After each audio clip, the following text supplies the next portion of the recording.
Yeah, greetings to all the people. Welcome to the Machine Lies, where we talk about the lies of the machine on the machine that lies. And I got some pretty interesting reflections for you guys, continuing on with our recent analyses, shall we say, in terms of different works and readings. Now I'm going to blow past a bunch of different, thinkers, right? The main two I'm going to look at is sort of continuation of thought, right? From Marx to Marcuse, right? And I think they're going to hit upon some very similar points, right? I'm going to very,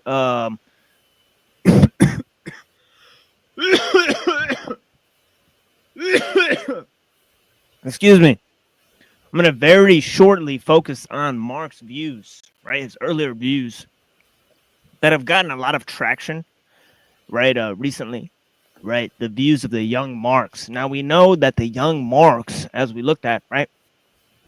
He's closer to his sort of roots, right? Where he wrote like sort of Luciferian poetry in his youth and sort of had like a sort of occult sort of tinge to it. And then as he later progresses in his writings, he became more driven towards politics and activism, right? And then that became the major basis of his writing, right? But some of his earlier reflections, they have the tinge of this sort of Hegelian sort of thing. And Hegel and another guy, Feuerbach, right? Feuerbach, I think he coined the term "you are what you eat," right? And he also talked about alienation. And I think Feuerbach actually coined the idea of alienation as estrangement from God, right? That man had an estrangement from God. Now, Marx extrapolates this idea into several other arenas. Now, we read in Hegel, right? I forget exactly the work. I think it might have been Reason in History, right? Where Hegel says this, but we gave a little presentation on Hegel, and he said he gave this concept that mind is the antithesis of nature, right? Mind is the antithesis of nature, and then man is the sort of sublimation of both nature and mind into one cohesive entity. Now, how did we get to this stage? Right, that man became the synthesis of both mind and nature, right? And what does this mean for nature and nature's whole how nature plays a part in this sort of alienation in terms of how Marx puts it, right? So there's several key elements there that I want to touch on, and then I'm going to move forward, right, to go to a different thinker, Herbert Marcuse, right, and his one-dimensional man, right, and look at some of the thoughts of the Frankfurt School, right, and of course they have some thoughts about the technological age, right, going from different thinkers who have like sort of postmodernist ideals, right? You got Deleuze and Guattari, right, and then you got different thinkers that all comment on different aspects of technology. They come to some of the same conclusions, right? Oh, whoops. Yeah, blessings to Michael. I don't know if he accidentally logged off there or what happened. But yeah, blessings to him. Thank you for joining. The link is pinned. You guys can join if you want to, right? And ask questions and things, right? So we can figure this whole thing out together, right? But let me move to the economic and philosophical manuscripts of Karl Marx from 1844, right? 1844, right? These are some pretty brilliant reflections here, right? Okay. In terms of what is to come, in terms of the philosophical scope, right? And also, I think that it has a lot to do with his young Hegelianism at the time, as I just outlined, right? Marx at this time is a young Hegelian, right? So he's firmly in that camp, right? In Hegel's philosophy, and we see reflections of Hegel's philosophy. I don't actually remember which exact presentation we gave. That was the Hegel presentation, but it's one of the 2-hour presentations I gave in my introduction, right? Went through several different ideas. I kept focusing on Hegel and Darwin. There's significant aspects of Darwin in this, right? Okay, I think Darwin and Marx were writing the same time, so I don't know if they actually corresponded on each other's writings, right? But Marx makes several statements here that seems to tie into Darwin's theory as well, right? So he talks about this idea of private property, right? That was basically developed by John Locke, right? So he understands capitalism, right? And he incorporates it into his theory, right? Major aspects of capitalist theory, right? Like labor and wages and and all this type of stuff. The ideas of monopolies.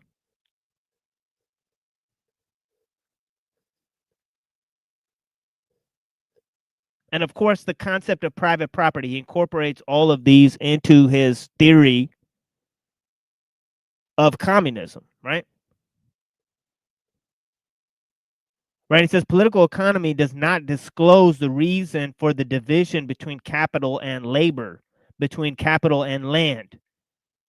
Right. So all of these distinctions, right? Capital, labor, land, right? How all these have a relation with each other, right? We read in John Locke, right? How he said there's a relation between nature, humane industry, and labor and value, right? That's extracted from the land, right? And he says land that isn't developed is waste. Right now, he talks about other ideas: competition, freedom of craft, division of landed property were developed and conceived only as accidental, deliberate, forced consequences of monopoly, the guild and feudal property, rather than necessary,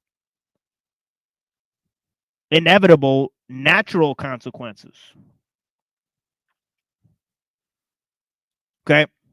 So he believes that all of these aspects of the capitalistic system, right, are not inherent to the system itself, but they're features of how we've came to adopt the system, right, or how it's came to be developed.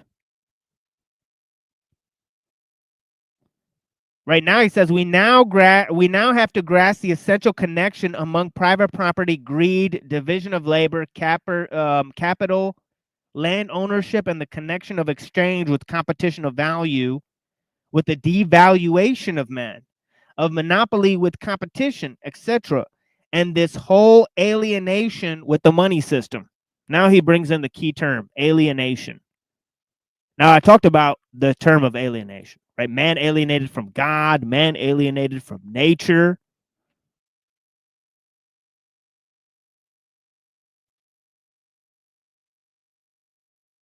Right? These are all aspects of what we're referring to, right? And of course, man's separation from nature, right? And the whole idea that God has lost a central place in our lives,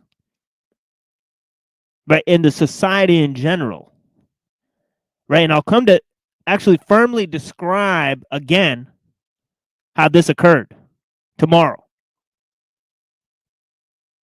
Right, but we're sort of developing these ideas from Marx in his philosophical manuscripts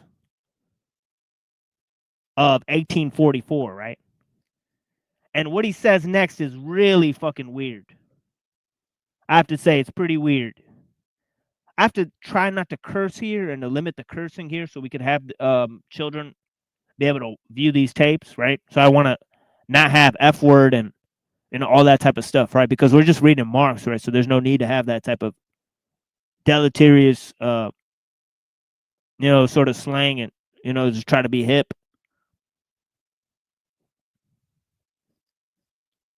And then we'll lose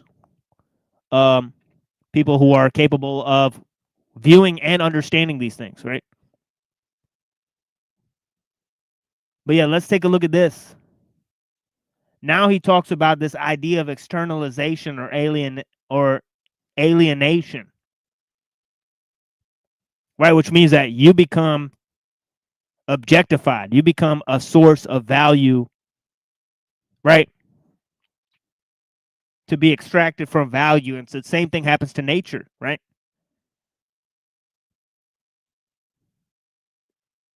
And of course, he doesn't really mention nature in his later works. This is why people love this one so much, right? Philosophical Manuscripts, 1844. Right? It's because he goes hard in defense of nature and other things here, right? He talks about how nature plays into man's alienation, right? Where in other works, he doesn't really get into that, right? So he says here, he says, labor embodied and made objective in a thing. It is the objectification of labor. The realization of labor is its objectification. In the viewpoint of political economy, this realization of labor appears as diminution of the worker, the objectification as a loss and subservience to the object, and the appropriation as alienation, as externalization. Okay, so there's this process of alienation or externalization that we become so familiar with. Actually, we've talked about it all day, right? Right. This is one of the key terms that Kaczynski also uses. Right? He uses the idea of alienation, feelings of inferiority, and over socialization. Right. And I think that feelings of inferiority ties into this concept of alienation in general.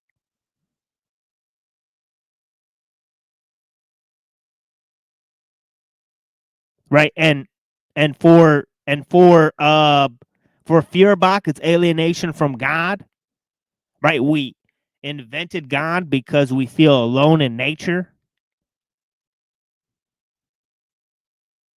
Right. Then for Marx, it's alienation from becoming objectified as a source of value, right, from our labor. Right. For Kaczynski, we're alienated from each other. Right. Because the loss of traditions. Right. And the large scale technical necessity, which impinges upon most of us. Right. Causes us to feel like cogs in a machine. Right. So this concept of alienation is kind of like an inwardness.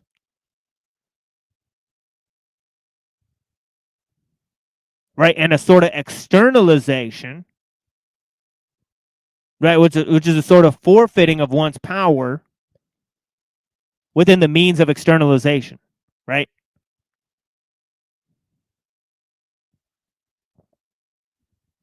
So let's move forward here.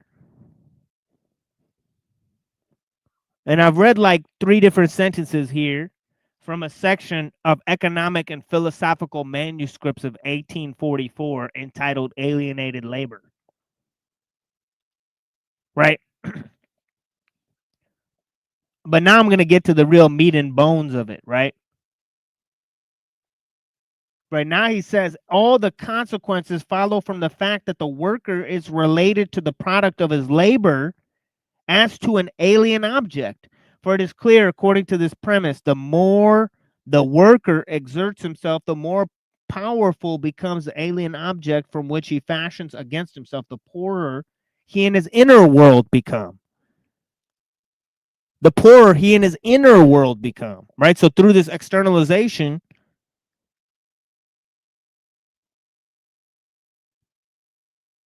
right, your means of reflection and independence and all that type of stuff go out the window. Right? Beck's blessings. Yeah, thank you, Sophia. Yeah, MLK was a communist. So it makes sense, right? Yeah, good day to you too, Mike. Yeah, blessings. Yeah, blessings, Denise. Yeah, peace to outer light. Name is not important. Mimsy limbs. Moontan. Okay, remember. Okay, these are some comments that are extremely important at the top here. Right, remember posted a link. He said, debase Christian and Catholic CBO EBT gang stalk a young married woman by sending their abusive male friend to live with and film her for content. Yeah, that actually happened. And actually, we posted a analysis with Truther Cop, right? Okay, here's another Chalk Boy outline crew exposed, right? That's on the alternative channel.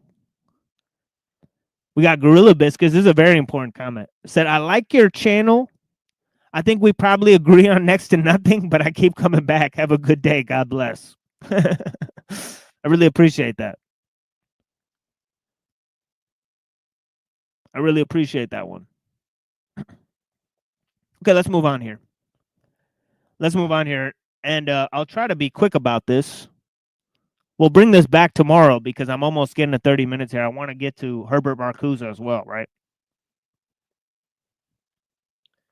But yeah, this is the key part. He says, the more powerful the alien objective world he fashions against himself, the poorer he and his inner world become.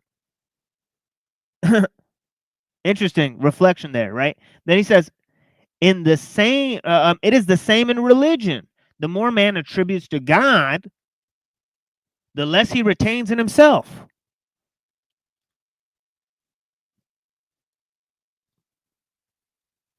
I wonder what he would think of this formula of Eusebius, right? In order for man to become like God, God had to become like man.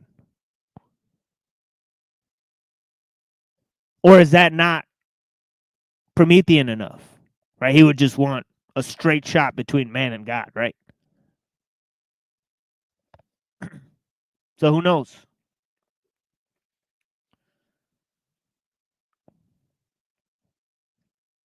So that's the aspect of that. Now he's going to talk about nature, right?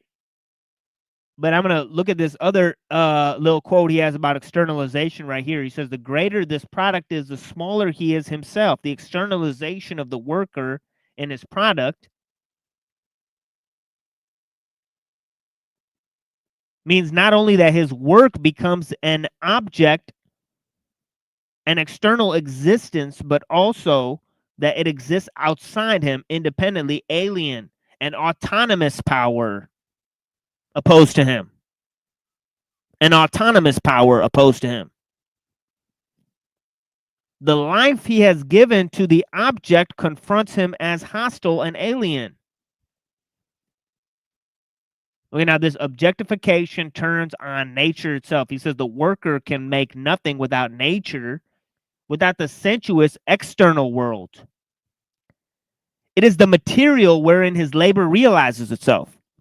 Okay, he's almost agreeing with Heidegger, right? That the whole process of work treats nature as a standing reserve.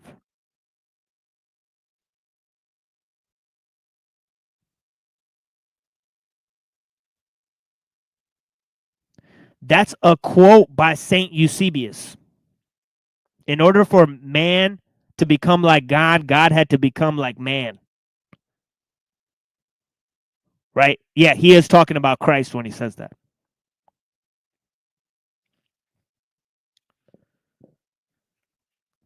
Indeed. So yeah.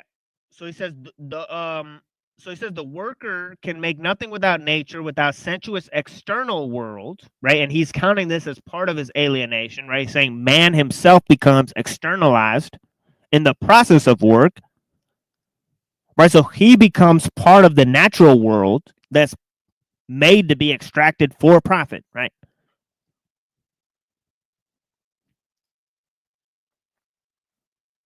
He says it's the material in which the labor realizes itself, right?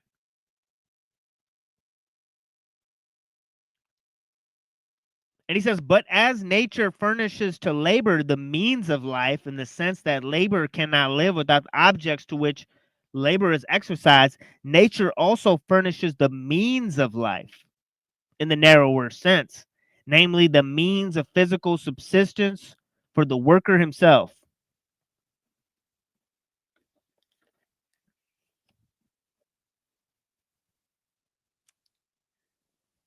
Okay, and here's a little small quote. He says, political economy conceals the alienation in the nature of labor.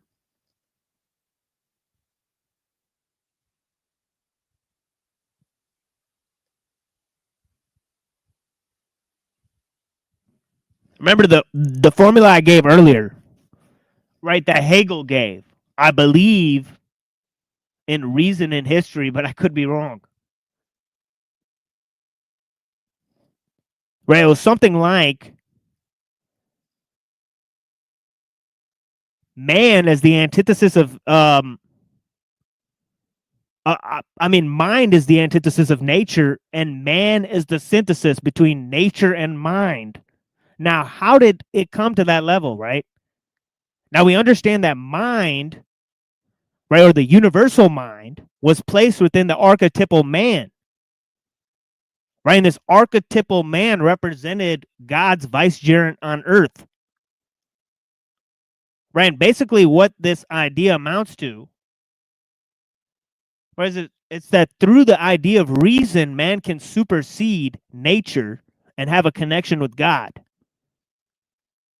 right? So reason is superior to nature in trying to understand God.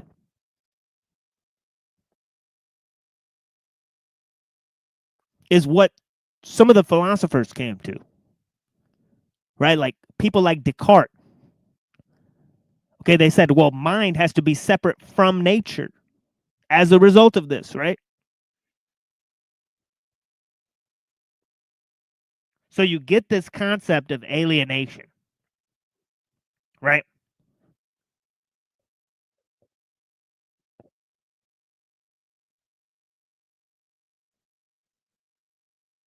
Okay, let me read this one. He says, the externalization of the worker only from one side, his relationship to the products of his labor. But alienation is shown not only in the results, but also in the process of production, in the producing activity itself. How could the worker stand in an alien relationship to the product of his activity if he did not alienate himself from himself in the very act of production? After all, the product is only the resume of activity, of production. The product of work is externalization. Production itself must be active externalization.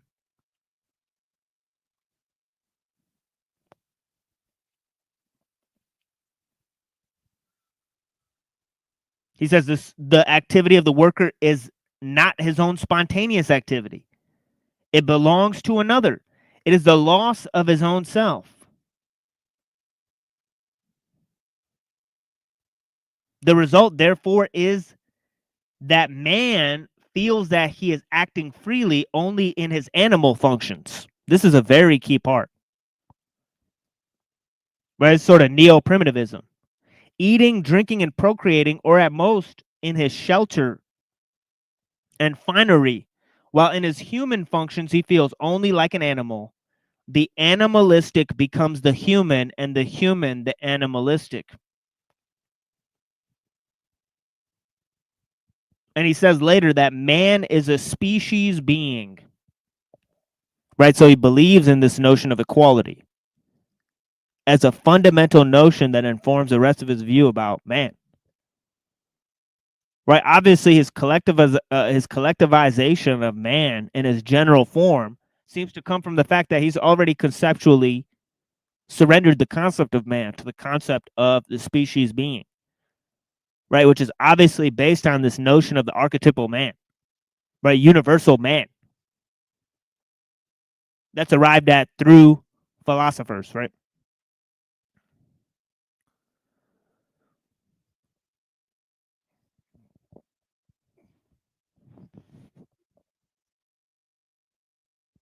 Yeah, blessings, Chuck McNorris. Laying down heavy info right there in the chat.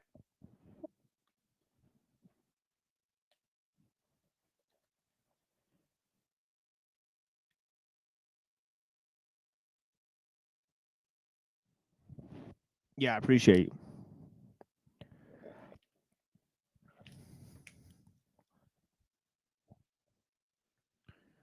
Yeah, let's okay, there's a couple really strange statements he makes, right?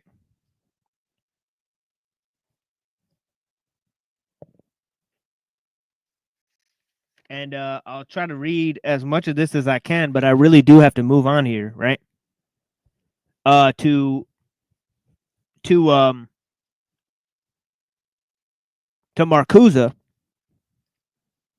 right? So we'll move on to Marcuse in a bit here, right? But I just want to get into some of this. Okay, he says,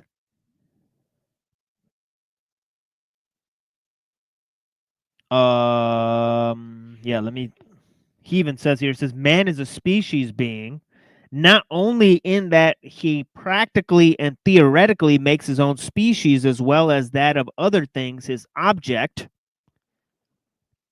but also this is only another expression for the same thing, in that as present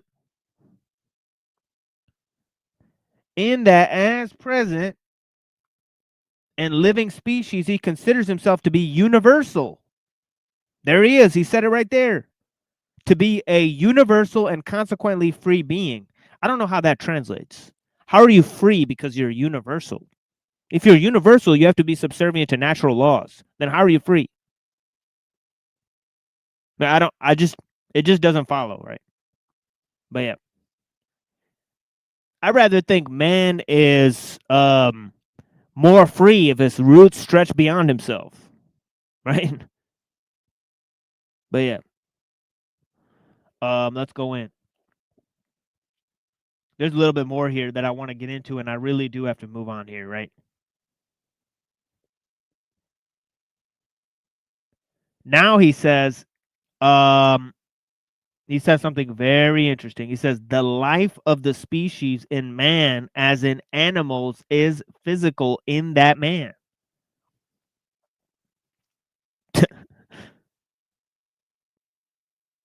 Like the animal lives by inorganic nature, but as man is more universal than the animal, the realm of inorganic nature by which he lives is more universal.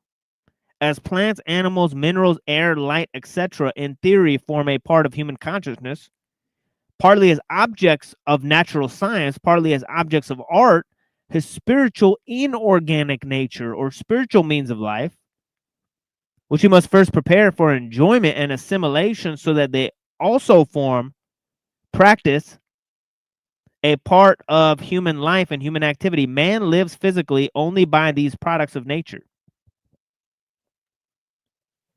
They may appear in the form of food, heat, clothing, housing. The universality of man appears to be in practice in the universality which makes the whole nature his inorganic body.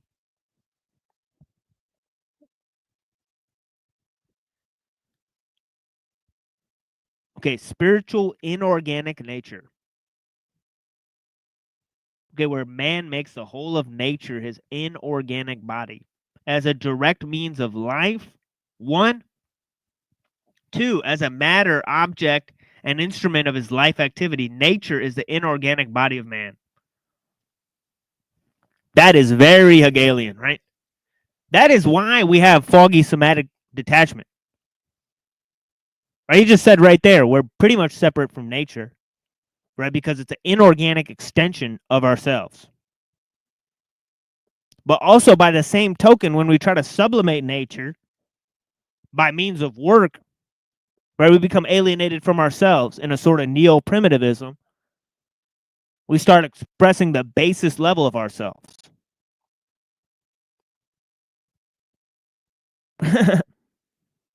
Fascinating. Now he says that the physical and spiritual life of man is tied up with nature is another way of saying that nature is linked to itself. For man is part of nature. In alienating 1, nature from man, and 2, man from himself, his own active function, his life activity, alienated labor also alienates the species from him. It makes species life the means of individual life. In the first place, it alienates species life and individual life. And secondly, it turns the latter in its abstraction to the purpose of the former, also in the abstract and alienated form. Okay, that's all I'm going to read for today. There's a lot more of that, but maybe we'll come back with that next time, right? But we got to really move on to Marcuse here. So let me actually grab this book here and move to Marcuse. His reflections are going to be very, very similar, which is why I sort of read that as an introduction there.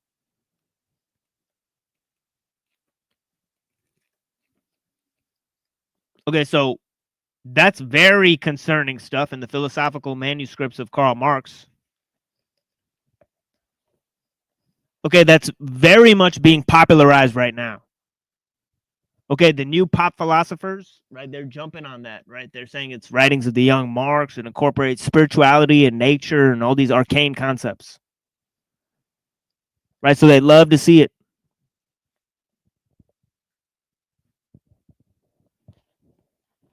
Let me drop the link and move to Marcuse here.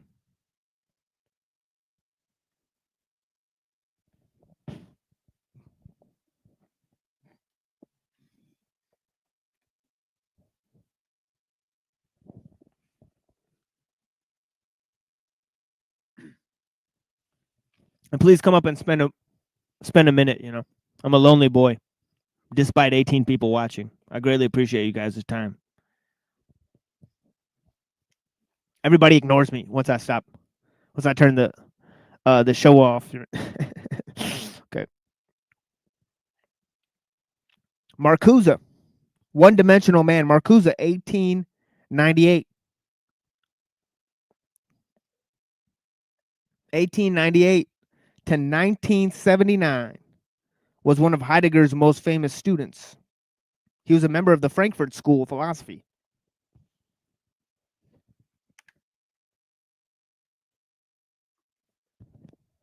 The Frankfurt School and the Tavistock Institute, right? They're connected to the MK Ultra thing. In full swing. Right? But being a student of Heidegger, right? And Heidegger's unique views about technology, right? It's pretty interesting, right? I guess I hadn't considered that so much, that Marcuse was actually a student of Heidegger. By the way, I think Heidegger was a Nazi, right? Or something like that, right? So interesting stuff, right?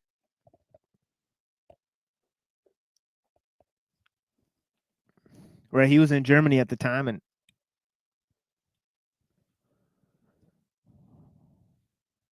so yeah, some of this Frankfurt stuff is connected to like Operation Paperclip and all that stuff. But yeah, anyways, the paralysis of criticism. Society without oppression. And I'm going to read very little of this, and then I'm going to move on to some music, and then we're going to take some reflections on some modern problems, right? Some modern issues of technology, right? And I know I was going to talk about Shang Tzu, but I think we'll save that for maybe tomorrow or Saturday or something like that. Tomorrow I'm doing a special presentation on Scott Russell Sanders, Fleet of the Arcs, right, where we're looking at a presentation he's giving, right, but also reading some of the views from Fleet of the Arcs, his views on the Bible, right? So, I mean, I think some of that stuff is Taoist, right? Having a connection with nature. Anyways, yeah,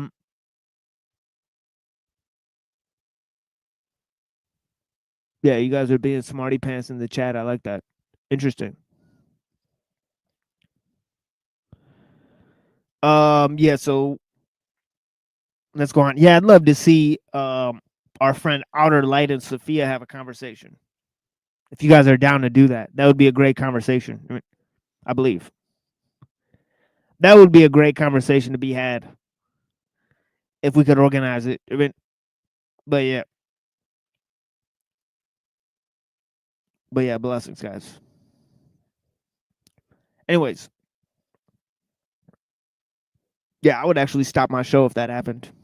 You know, if you guys both clicked the link and had a conversation, I would just stop my show. That would be more valuable. But yeah, I appreciate you guys. No pressure.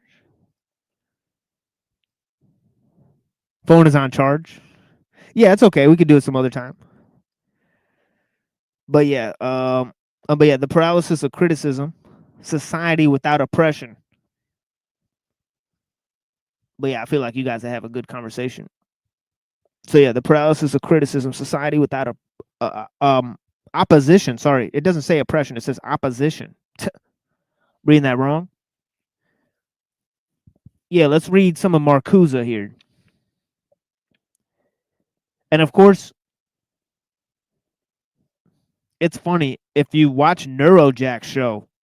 These writings are very concerning because they are put forward as sort of world plan, right? Sort of re-engineering society, right? So the controllers of this realm are really paying attention to these writings, trying to organize society, right? They want critiques of technology, but they want it to come from people like postmodernists or Karl Marx that talk about reforming the system. And then they also promote like one world government and stuff like that. So yeah. It says this is an introduction to the first edition. The paralysis of criticism, society without opposition. Does not the threat of atomic catastrophe, which would wipe out all human race, also serve to protect the very forces which perpetuate this danger?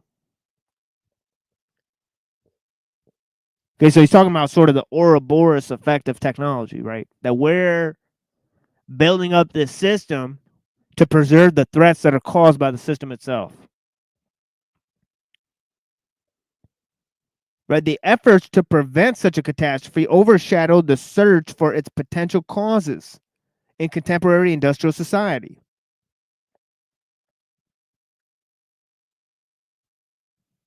Okay. These causes remain unidentified, unexposed, unattacked by the public because they recede before the all too obvious threat from without. To the west from the east, to the east from the west. Equally obvious is the need for being prepared for living on the brink, for facing the challenge we submit to the peaceful production of the means of destruction, to the perfection of waste, to being educated for a defense which deforms the defenders and that which they defend.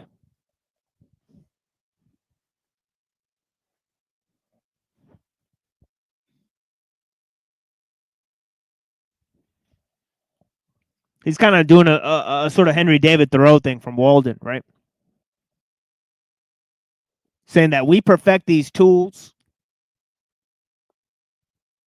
Okay, and we're basically misshapen in the process. We shape tools, and the tools we use shape us.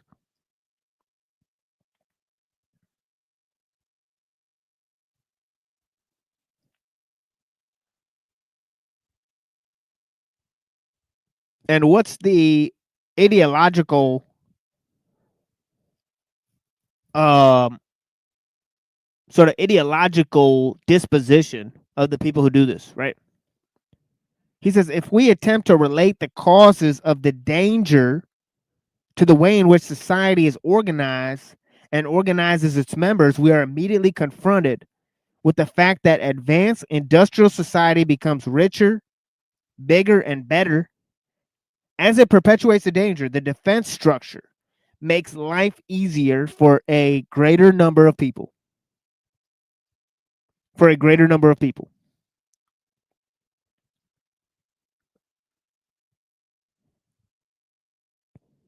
And extends man's mastery of nature.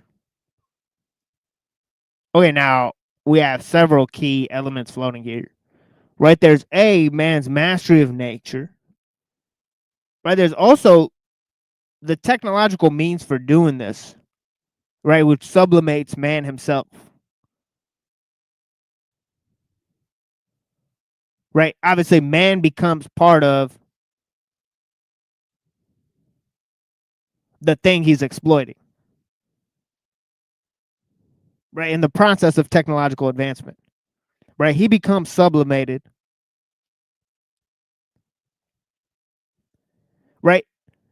And okay, in this alienation from nature, the only escape is a sort of neo-primitivism, right? Where then man's sort of animalistic urges become the only expression of what it is to be human, right? And even even the religious aspect of man or his personal relationships,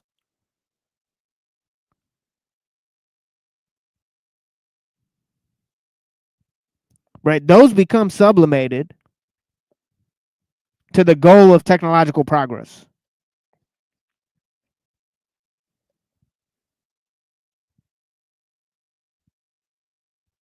Because obviously, what protects our way of life?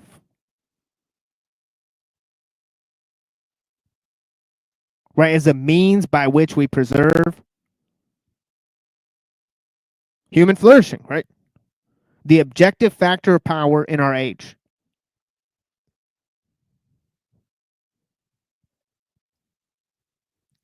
It says the defense structure makes life easier for a greater number of people and extends man's mastery over nature. Under these circumstances, our mass media have little difficulty in settling particular interests as those of all sensible men. The political needs of society become individual needs and aspirations. Their satisfaction promotes business and the common weal, and the whole appears to be the embodiment of reason. The embodiment of reason. And yet, this society is irrational as a whole, he says. Its productivity is destructive of the free development of human needs and faculties, its peace maintained by the constant threat of war, its growth dependent on the repression of the real possibilities for pacifying the struggle for existence, individual, national, international. Notice he says international. That's one of the great premises of his little work. Right, he believes there should be a global community sort of created to solve these problems. And that's an unfortunate circumstance of a lot of these critiques. Right, is A, they realize that there's a global world technological system, which is correct. Then B, they think that they can reform the system by creating a world government, which is incorrect. Right, so the solution is almost worse than the problem. Right, most of the time with these people.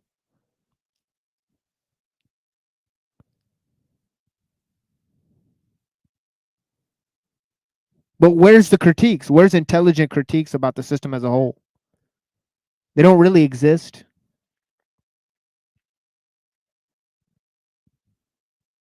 But you have to sort of cut and run with certain critiques that people level and then use them to gain some sort of ideological advantage. Right? Of course, this is the game that everybody's playing.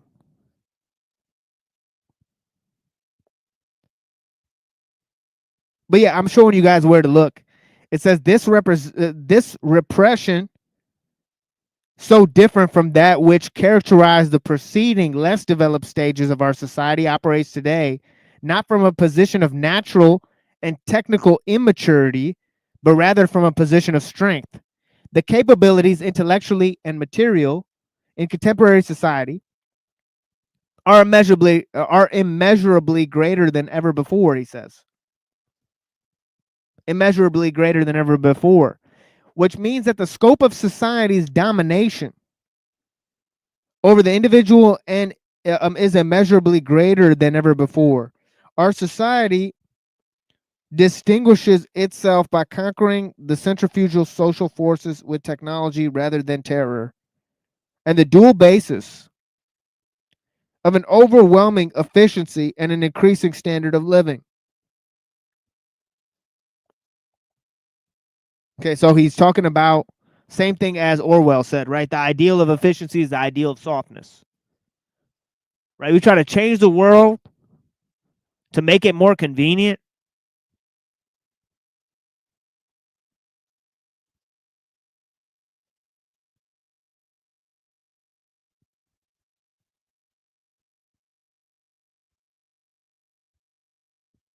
And of course, the goal is circular, right? The goal of efficiency is to gain the resources from space, go to space, conquer other worlds, use up their resources, and go to other worlds, right? So the goal of technological advancement and expansion can continue. There's no greater values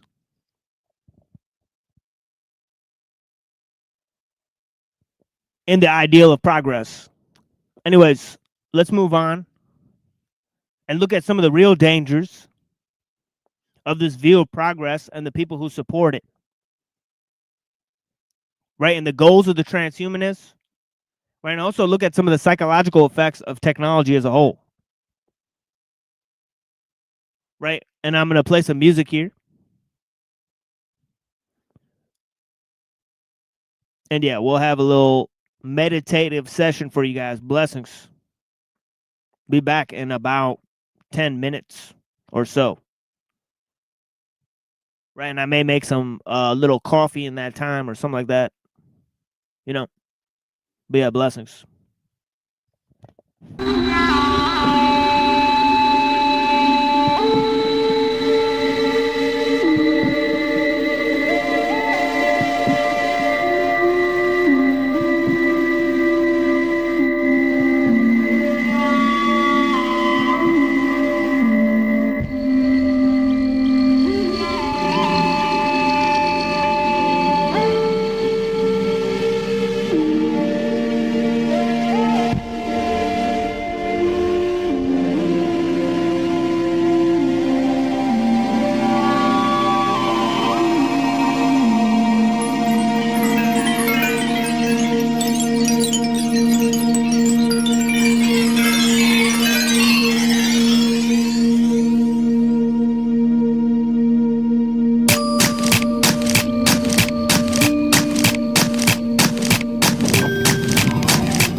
Okay, give me a second, folks. This looks like my camera is not turning on.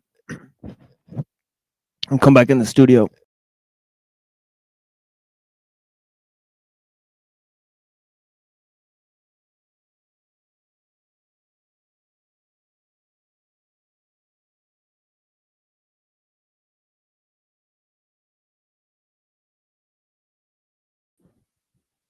All right. Okay, let me move on here and go to what it do with Scorbina.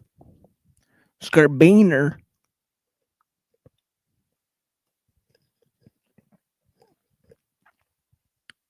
The Slovenian. The homie. Psychological harm. Oh shit. Looks like I gotta go get the coffee from the other side of the rumors. Shit. Let me play this fucking music here for 10 seconds. I'll be right back.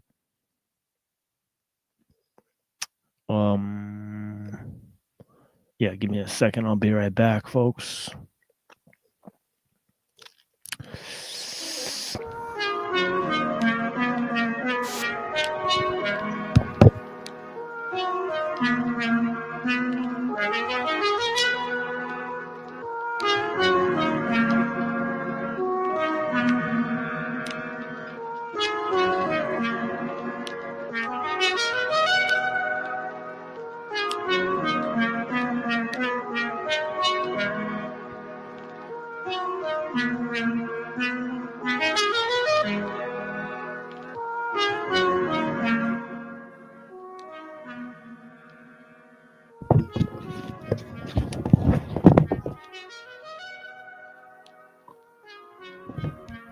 Okay, let me move on here for a second. Psychological harm, right? You got the metaphysics of technology right here, right? Dr. Scribina, yep. It's a pretty expensive book, right? Because of the Routledge Publishing, right? But yeah, let me read some of this for you guys, okay? And yeah. He says, in 1998, 6 researchers at Carnegie Mellon University published a paper entitled Internet Paradox. Internet Paradox. Yeah, I'll turn that back on in a minute because I gotta actually seen the coffee not done yet. But yeah, it says the internet paradox is social technology that reduces social involvement and psychological well-being. Question.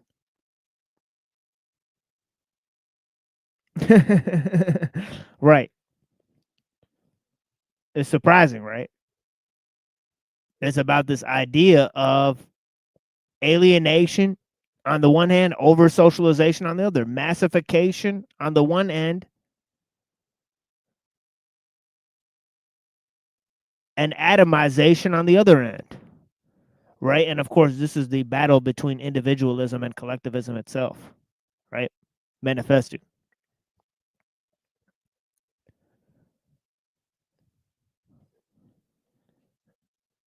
Okay. And he says here that obviously people are becoming more isolated and more interconnected, right? That's exactly how the internet works. Right? Connects you to all these people through certain means.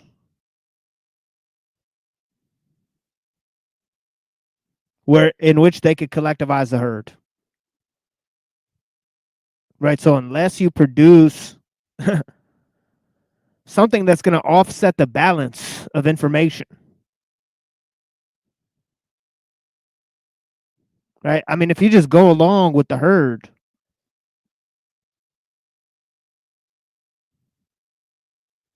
I mean, yeah, you'll create information for the system. Right? But if you try to offset the balance of information coming in, you'll take a loss in terms of the system will try to direct, views away, eyes away, relations away from you. But you'll gain in terms of you won't feed the beast that's used to corral you into a loop. You know what I mean, right? So actually have worthwhile interactions. Right now, you sacrifice visibility to have worthwhile interactions. Right, so you could reverse this sort of dialectic, right, between isolation and interconnectedness, right? Here, let me turn this back on. Let me go grab this, or actually go pour the coffee. It's 3 steps to actually make the coffee because the coffee machine broke. So I have to pour water into physically the machine, and then allow it to pour the coffee into the container, right? So it is what it is. But yeah, give me a minute, folks.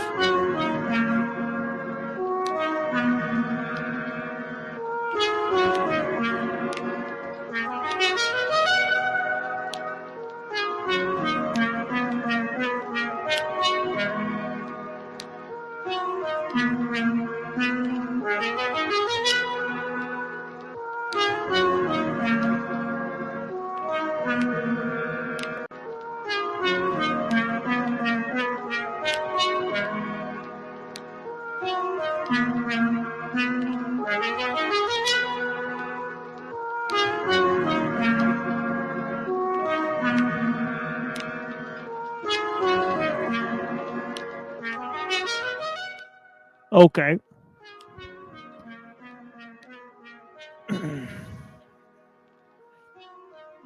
So he says,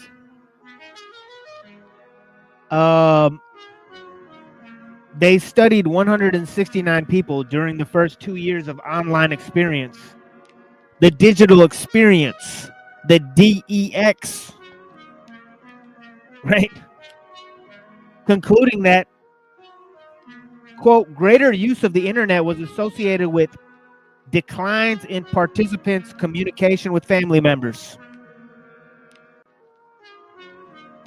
in the household, declines in the size of their social circle, and increases in the depression and loneliness. In their depression and loneliness, right? The results were labeled, quote unquote, unexpected, with Kraut adding that he was, quote, surprised to find such antisocial consequences. Reminds me of a quote by Lewis Mumford, right? He says the machine is antisocial. Right? That mechanical machine civilization tends to alter human behavior. Right? And of course, we're talking about the psychological harms. Right? So, you know, it's part and parcel of the same thing here. So he says this was among the first major studies to suggest that information technology could have adverse psychological effects. Then in 2002, the Milestone Nakazawa study, cited earlier, found a variety of mental symptoms that correlated with daily screen time at work. These include lethargy, anxiety, depression, and a number of more complex subjective problems, such as difficulty enjoying life, difficulty getting along with coworkers, and reluctance to go to work. These problems were most strongly correlated with people spending 5 hours or more on a computer, a figure that today encompasses much of the white-collar workforce. Since that time, numerous other studies have emerged, pointing to a wide variety of concerns. Several problem areas are summarized below. Okay, so starting with behavioral issues, right? Now, it's no surprise to many of you that, you know, just the externalization of the ego through these technological means, right, and sort of massification of the human,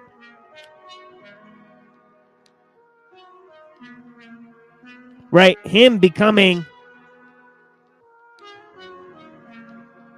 externalized through the means he uses.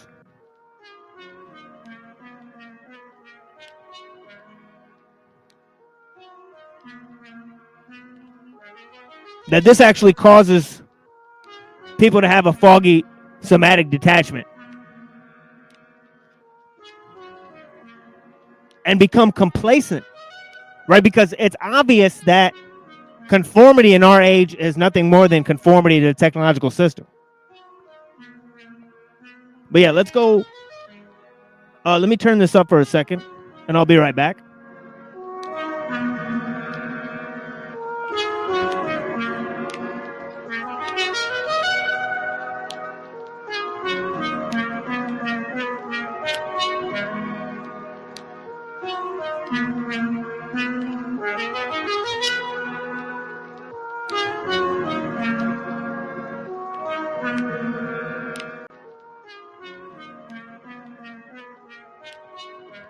All right.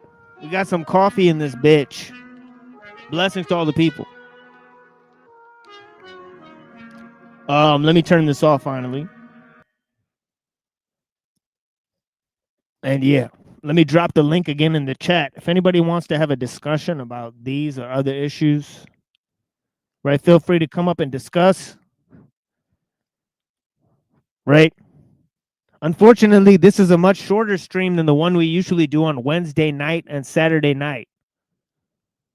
Okay, the major brunt of our analysis and various works that we're looking into, it goes into that scheduled time frame, right, on Wednesday and Saturday. But we have these supplementary shows, and a lot of times we cover new topics on these shows that relate to some of our other shows and material, right? It's all interrelated. Like this seems like it's a continuation of some of the stuff we read of Hegel, right? The stuff with Marx and Marcuse. Now, obviously, the Frankfurt School was obviously heavily influenced by Marx, right?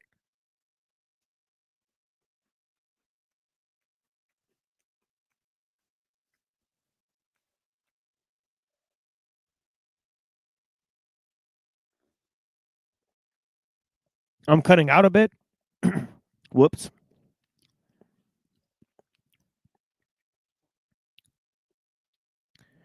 Um, is that for real? Here, let me go hear myself. Here, hold on. I'm doing an audio check.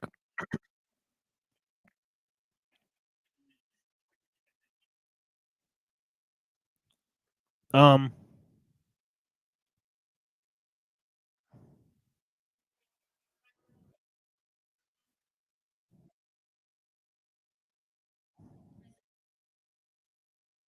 yeah, I don't know. Sophia, I think maybe that was just me. That might be just be you. You can't hear me anymore.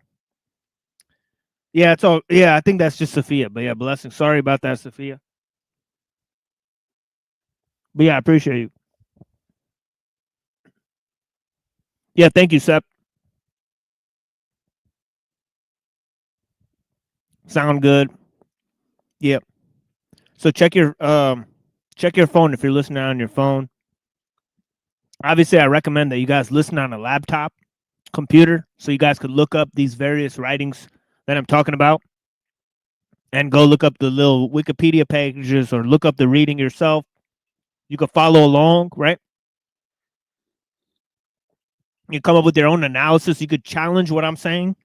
Come on stage and challenge what I'm saying. All sorts of different avenues, right? To engage. Of course, we have not that much participation today, so it's just a lesser turnout, but I appreciate you guys still for being here. But yeah, let's check out the this one here, behavioral issues.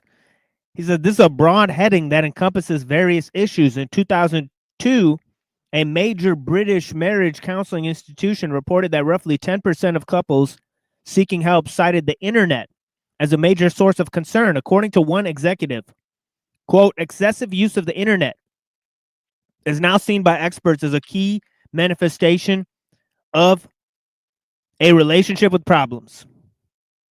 Yeah, you ever seen couples on social media? Oh man, it's a bad deal. It's a bad deal, especially in the times of Facebook. Right? It seemed like Facebook was the most toxic thing. Right? I remember when I got divorced and all of my you know, ex-wife's family, some of the people that I thought were like my really good friends, right? They just stopped talking to me on Facebook. I saw that really as a slap in the face, right? But yeah, back then it was a huge deal, right? But yeah, of course, I'm no longer on Facebook. I think they updated their service or terms. But yeah, but I stopped.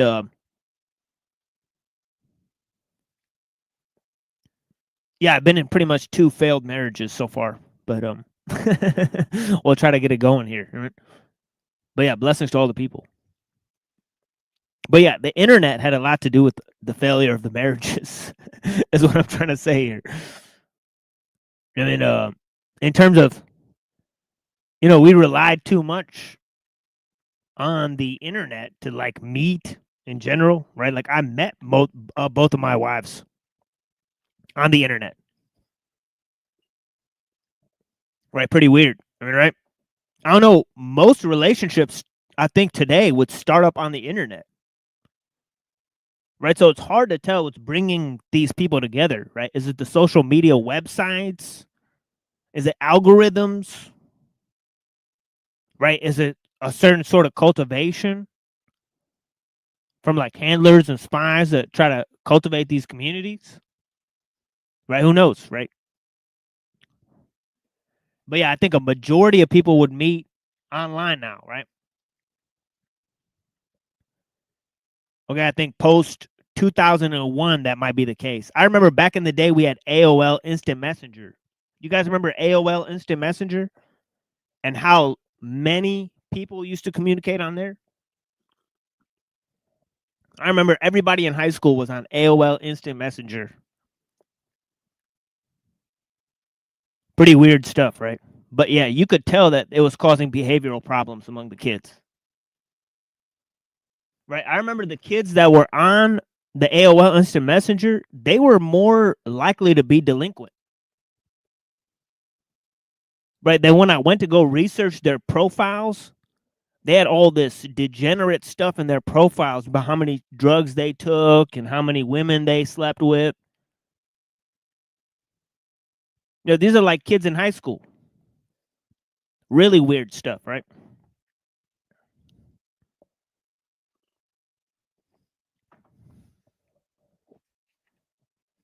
But yeah. So yeah, I remember it was causing behavioral problems back then.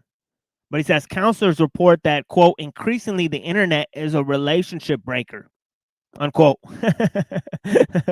2 years later, the Independent reported that British divorces had hit a 7-year high.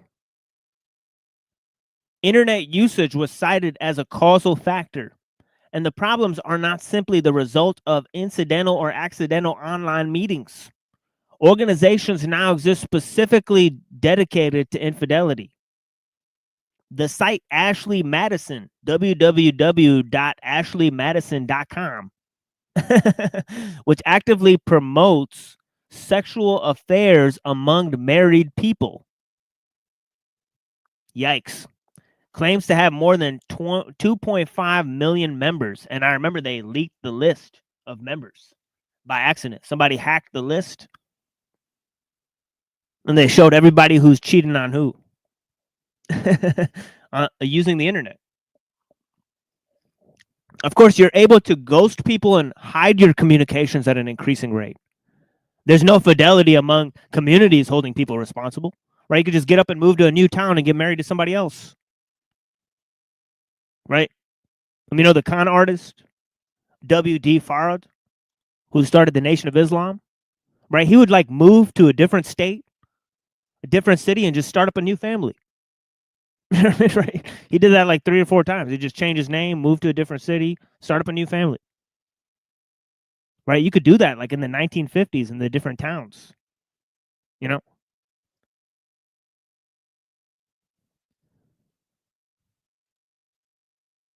Yeah, blessings, Bricky.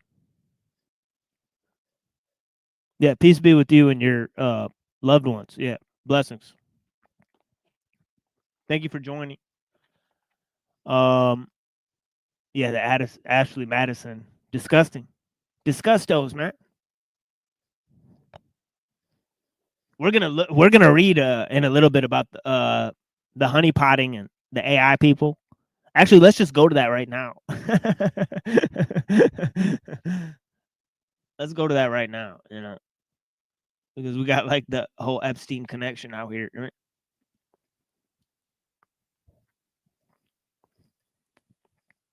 And of course, we read last time how John Brockman, Marvin Minsky, right? Okay, obviously Ben Goetzel, right? Different people are all linked to the Epstein, right? To Epstein and his transhumanism, right? So yeah, let's go to the transhumanists and their obsession with honeypotting people. But which obviously the internet was created as a sort of spy tool, right? So it's been used like this since the beginning, right? So let's go to this. It says In 2003, Das Netz, The Net, a German documentary directed by Lutz Dambeck and subtitled The Unabomber, LSD, and the Internet, which tied the actions of Ted Kaczynski, known as the Unabomber, to cybernetics, John Brockman and Stuart Brand, right? Right, so what's the connection to John Brockman? Right, Brockman he's photographed with recruiters at Epstein Island, right? And of course, there's a connections with Henry A. Murray, right? Henry A. Murray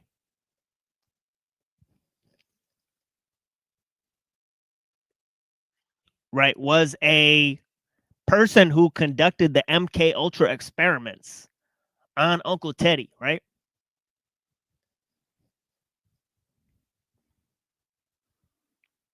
Okay. And of course, Stuart Brand, who created the Whole Earth catalog, and he's a student of Gregory Bateson. Right? Of course, we read works by Gregory Bateson, right? Gregory Bateson was a key engineer of the MK Ultra study and also a member of the OSS, right? So it says here, pioneers of the countercultural movement. Interesting. So they're also pioneers of the counterculture movement. Right? So the same people who are pioneers in cybernetics are pioneers of the counterculture movement, right? Okay, and this is part and parcel of a long-standing analysis that we're conducting, right? About how the counterculture was actually linked to the transhumanists, right? Right. Okay, we've got 2 or 3 academic works on the subject right now, right? Okay, so we can't wait to tell you guys what we've discovered, okay? Highly relevant to the rest of our analysis in terms of the philosophical analysis, right? We'll get to look at these historical connections, right? And of course, we only got a little bit of show left, so let me drop the link again because I don't want to leave anybody out of the conversation. You mean? And of course, we appreciate respectful correspondence on the various topics, right? Okay, and people giving us their views and stuff, right?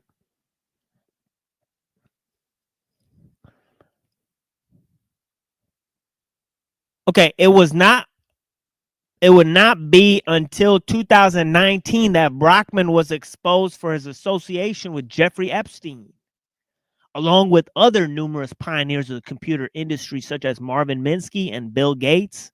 Okay, we looked at those connections last Tuesday, right? So we did a longest stream last Tuesday.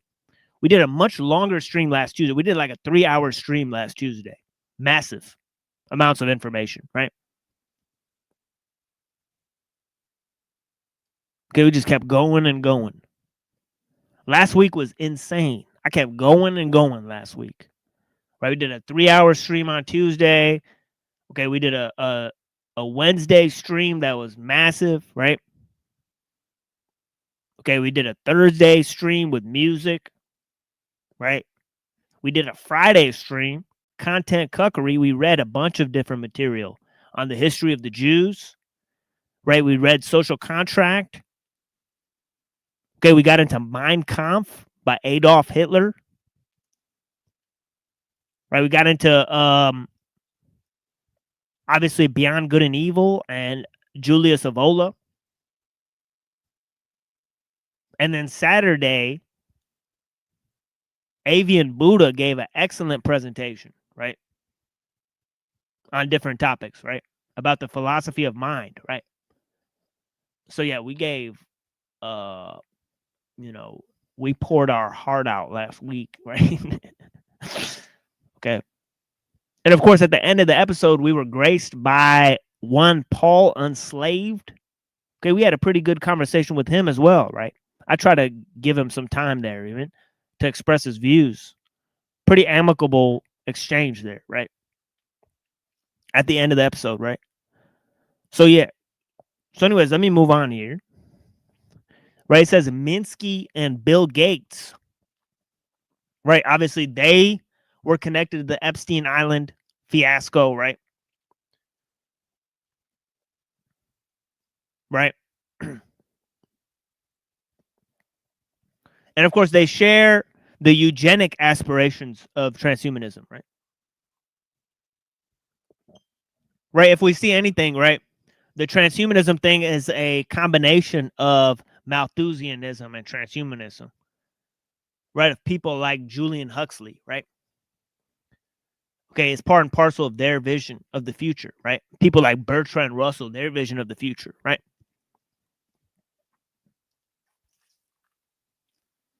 Said Kaczynski's disgust with the direction of the evolution of technology and mind control technologies came from his direct experience, beginning with his involvement in the MK Ultra experiments of Henry A. Murray, an American psychologist at Harvard University,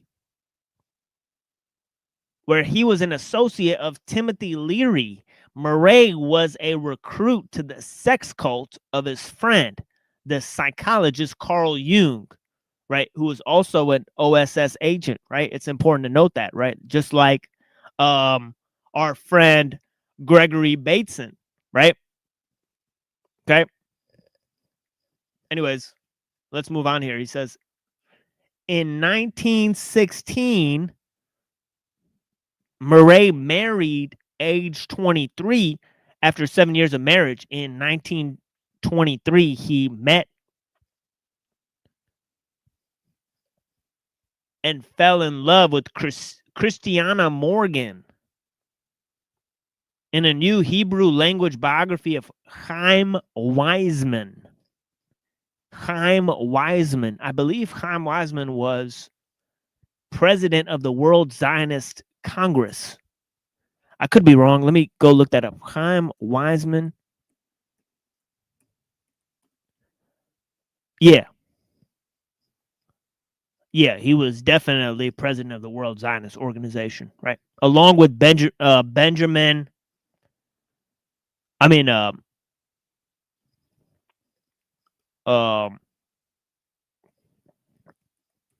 what is it? Benjamin Ben Gurion? Ben Gurion?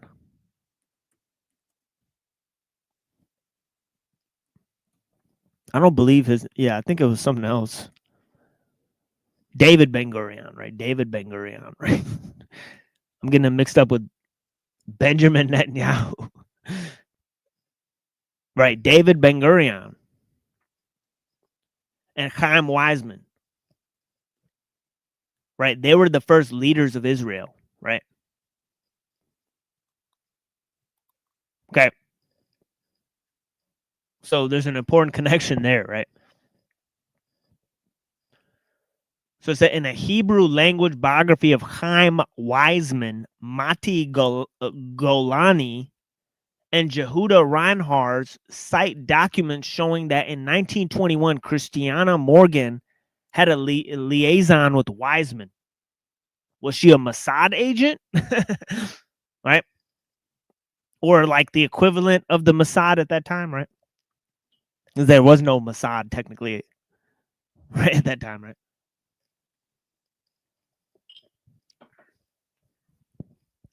But yeah. So he said in 1923, Morgan met and fell in love with Murray, then biochemist at Rockefeller University in New York. He was married 7 years and did not want to leave his wife as Murray experienced a serious conflict. Morgan advised him to visit Jung in 1927, and upon his advice, they became lovers to unlock the unconscious of their creativity.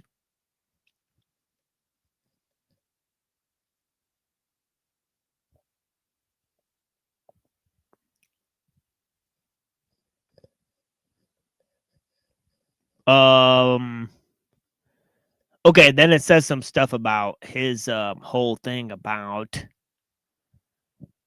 his mystical stuff, you know, anima, animus, and persona. right? These like pseudo spiritual concepts, right, that Jung developed. Right, it says Jung began composing his occult-themed Red Book. His lover Toni Wolff was a crucial figure in his life. Wolff published little under her own name, but helped Jung develop some of his best-known concepts.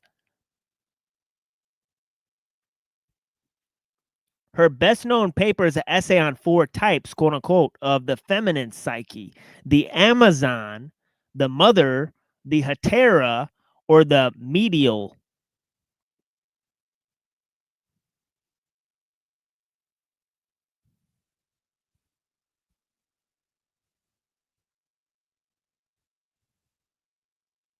It says Jung and Wolff believed they had founded a new religion conceived through polygamy.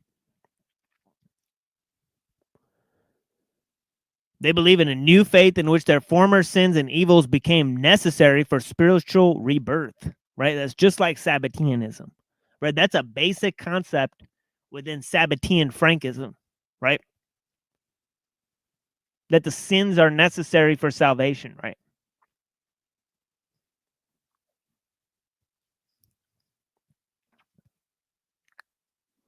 Okay, Murray created a report commissioned by Bill Donovan, right, called the Analysis of the Personality of Adolf Hitler, right? Pretty much a precursor to the Macy's Conference report on the authoritarian personality, right?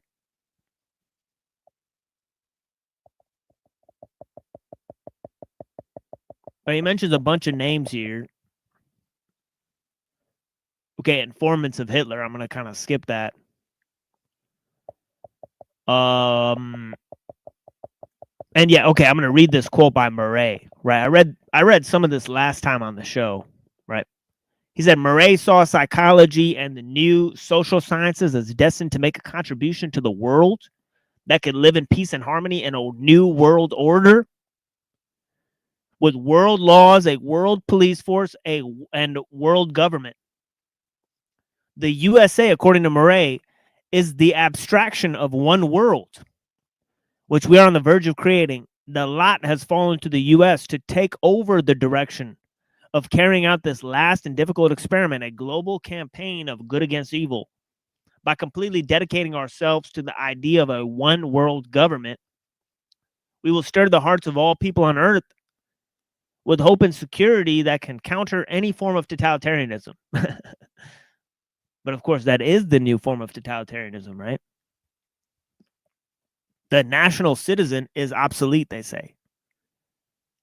Right? And must be transformed into a world citizen. Right? And that's why they have this internet stuff, right? It's to transform you into a world citizen, right? Okay, okay, let's read this last paragraph and then we'll conclude. It looks like nobody's coming up today. Damn it. It's okay. Blessings to all the people that are here. I greatly appreciate you listening to me, right? Of course, there's only like 2 people in the chat. So who the 23 people are that are listening, who knows? Who knows? But yeah, we'll be back tomorrow, 9:15. Right now, this is a key part. He says, from the fall of the 1959 through the spring of 1962, Murray was responsible for ethically questionable CIA-sponsored MK Ultra experiments. Right now, of course, we also saw he's friends with Mumford, right? And he later went on to work at the Esalen Institute, right? These are all very important, noteworthy points of reference, right? Because obviously Mumford came up with those ideas about anti-tech similar to Ellul, but he did so in the 1930s, right? Which is pretty significant, right? Anyways. And of course, the Esalen Institute and all of the different students of Gurdjieff and transhumanism, like McKenna, right? You got Alan Watts and different people, right, that are coming out of this Esalen Institute. that had a huge cultural impact. Obviously, Timothy Leary himself, who was mentioned earlier, right?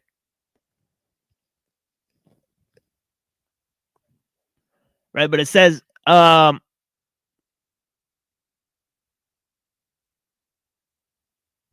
they took 22 undergraduates and they used them as guinea pigs in these experiments, among other purposes. Murray's experiments focused on measuring people's reaction under extreme stress. The unwitting undergraduates were submitted to what Murray himself called vehement, sweeping, and personally abusive attacks, assaults to their egos, cherished ideas, and beliefs, and the vehicle used to cause high levels of stress and distress. I wonder if that's what these internet mediums are for, right? To cause stress and distress by vehement, sweeping, and personally abusive attacks on a person's character, and then looking at their reaction to those attacks, and then psychologizing their reaction to the attacks, and then to try to profile that person. Most likely, that's a lot of what these internet mediums are, to try to corral people into, you know. Right? Anyways, it says assaults to their egos, cherished ideas, and beliefs were the vehicles used to cause high levels of stress and distress. Among them was 16-year-old Ted Kaczynski, who went on to become the Unabomber. Alston Chase's work, Harvard and the Unabomber, the education of an American terrorist, connects Kaczynski's abusive experiences under Murray to his later crimes. In 1993, Kaczynski carried out bomb attack and injured members of John Brockman's network, including David Galenter. If you look up David Galenter now, it's really weird. Right? It's kind of like a proponent, a critique of scientism. Right? He's like, he wants to develop like a new theory of evolution or something like that. And he's got a robotic hand, I think. Right? It's really weird. But yeah. Or it's like a hook or something. It's like a metal hook or something like that. But yeah, he's an interesting looking dude. David Galenter, right? He's still alive. But obviously, he's probably no fan of Uncle Teddy, right? Him having blown off his hand and whatnot, right? But yeah, that's pretty much it for us today, folks, on the Machine Lies. So yeah, anyways, you guys want to come up and chat? You know, we got like 10 minutes left. That's pretty much it. Yeah, blessings to Reddington. Reddington has appeared. He is indeed alive and well. So we appreciate Reddington. Blessings. Shout out to the homie Reddington. Thank you so much for your correspondence with me, my friend. And all of you guys. Yeah, good show. Yeah, thank you, Calix, man. I appreciate that. Yeah, I was up here alone, so I don't know how really I don't know what that but yeah, but yeah, I appreciate it. I mean, we don't need people to do the show, right? So we'll be back tomorrow, right? Right, but I greatly appreciate. I mean, obviously, when people come and participate, it raises the numbers, raises the brand, if you will. I mean, there's no brand here. We're not selling anything, right? But yeah, I think it's better to watch the show on a laptop, right? Because then you get to look up and clickety click and look up the different things I'm talking about, right? But yeah, blessings to all the people, right? Yeah, let's go to the other side of this. But yeah, thank you for joining us here on the Machine Lies, where we talk about the lies of the machine on the machine that lies. And you know, the first step to blinding somebody is getting them to open their eyes. And the first step to seeing beyond the programming is to realize how you've been programmed. You know, you can't kill what you can't see. And what most people think is real is just flickering shadows on a screen, images of things that aren't even real. So yeah, blessings, guys. I greatly appreciate your time.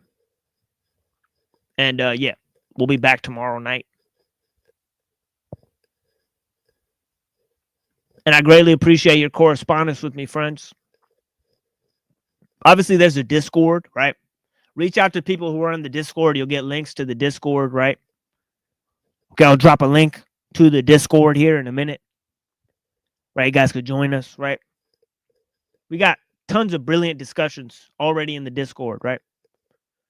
That are not on the show, right? I've had private conversations with many people off the show on many of these topics, right? There's no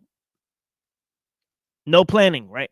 It's just right. So yeah, I got like hundreds of books and materials, and we're sort of siphoning through some of the material and trying to bleed it over to collectivize a narrative that could be something that people can latch onto in terms of having elegant critiques, right, against scientific totalitarianism and techno-liberalism, right, which are two aspects of today's world that we wish to oppose. But yeah, blessings to all the people that are here.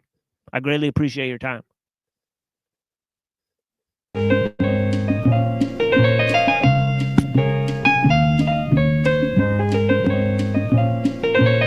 Light as a feather when I'm floating through, reading through the daily news, measuring the hurt within the golden rule. Centimeters of ether, I'm heating the speaker. Motivational teacher with words that burn people.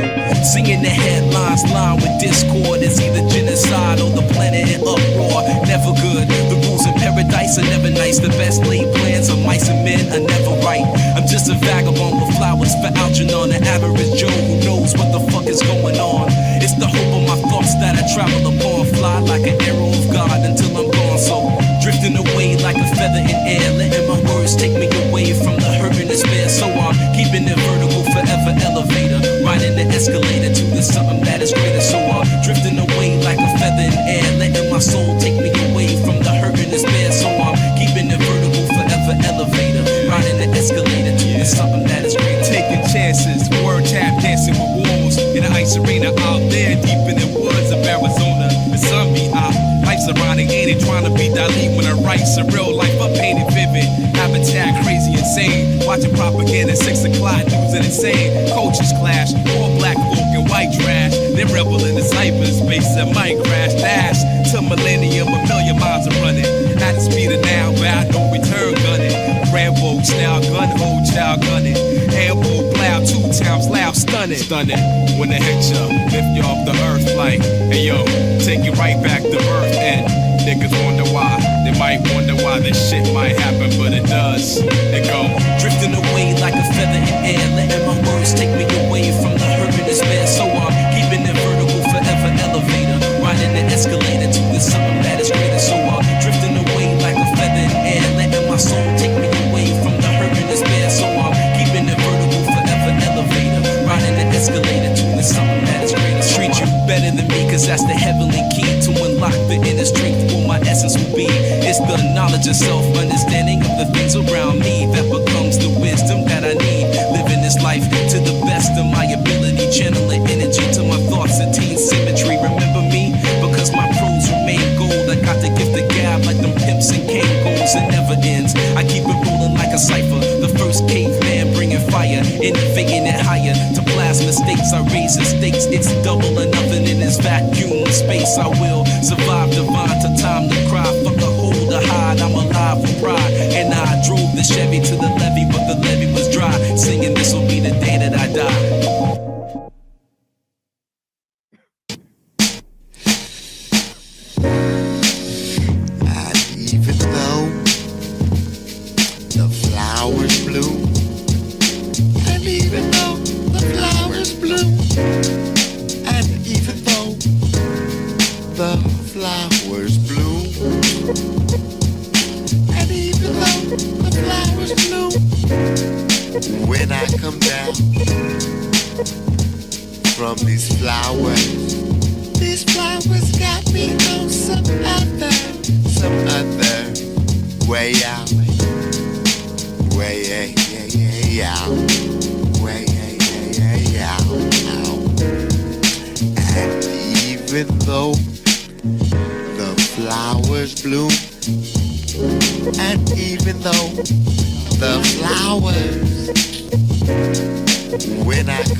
for you.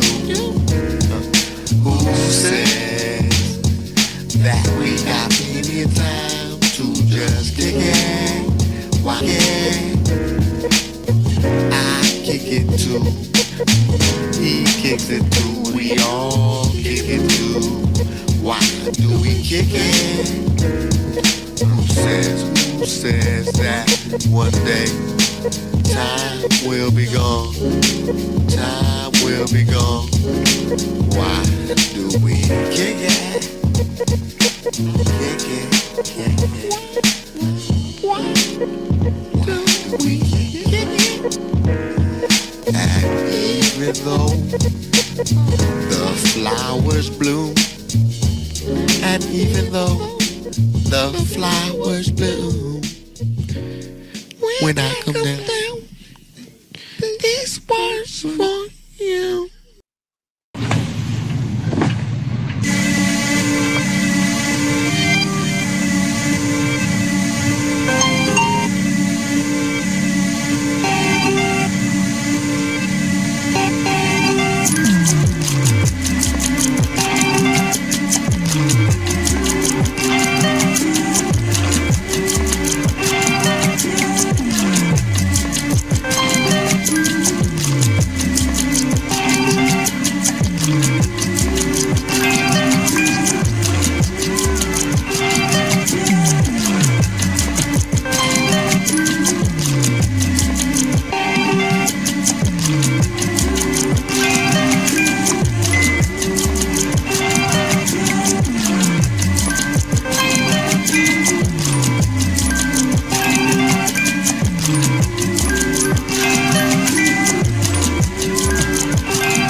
Like that in a hieroglyphics, yeah. It's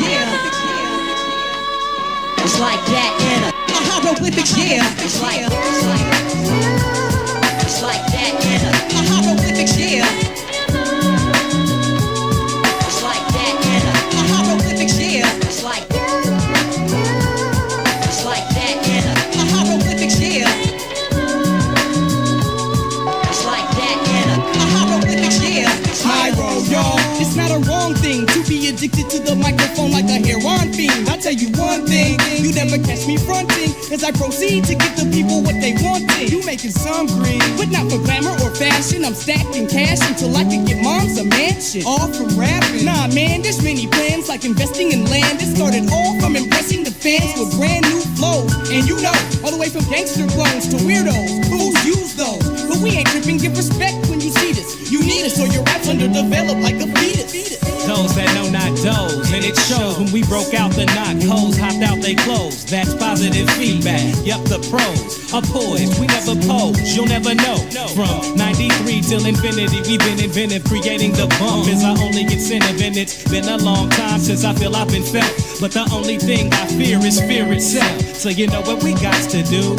Maybe could we keep it within the groove like it should be? Never giving out, we living out our dreams. If it's something I can't live without, that's my team. You never knew. Hieroglyphics, hip hop is vintage, underground like silos, launching long range ballistics. World renowned, we groundbreaking, musical boundaries, running circles around MCs. It's like that in a hieroglyphics, yeah. It's like that in a hieroglyphics, yeah. It's like that in a hieroglyphics, yeah. It's like that in a hieroglyphics, yeah. It's like Yeah, been rhyming for more than a decade. On to the next stage, while MCs need aid. Stay paid, I'm still great. Hey, none of that tomfoolery. As you can see, this shit ain't nothing new to me. Utterly hovering over other things material. You stuck in the here and now. Plus you're sweating profusely, here's a towel. Your fears are now reality when I take your dream states and elaborate on how your team's fake. Phony IDs, but sometimes I feel like only I see through the charade you made in today. But hey, tomorrow is played, and then they got a new fool in your place to be okay. Hieroglyphics, hip-hop is vintage, invented in days back, rekindling ways that many thought was lost. In this contemporary maze of methods to floss, we finding trees and trails to blaze, boundaries to cross. We can be found beyond the bounds of reason, or earthbound, heating up the Coliseum. They rush the stage full throttle in Chicago. Our brains interlock. Where faking MCs get caught with the 40 bottle or get they change snatched pronto. We unstoppable, dropping flows in Toronto, maneuvering through Vancouver and on to Japan, where they put major grands in my hand. Follow. Straight from the heart, we set apart from the rest. Our perfection on the microphone was predestined. World renowned, we groundbreaking, musical boundaries, running circles around MCs. it's like that in a hieroglyphics, yeah. It's like that in a hieroglyphics, yeah. It's like that in a hieroglyphics, yeah. It's like that in a hieroglyphics, yeah. It's like that in a hieroglyphics, yeah. It's like that in a hieroglyphics, yeah. It's like that in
sugar.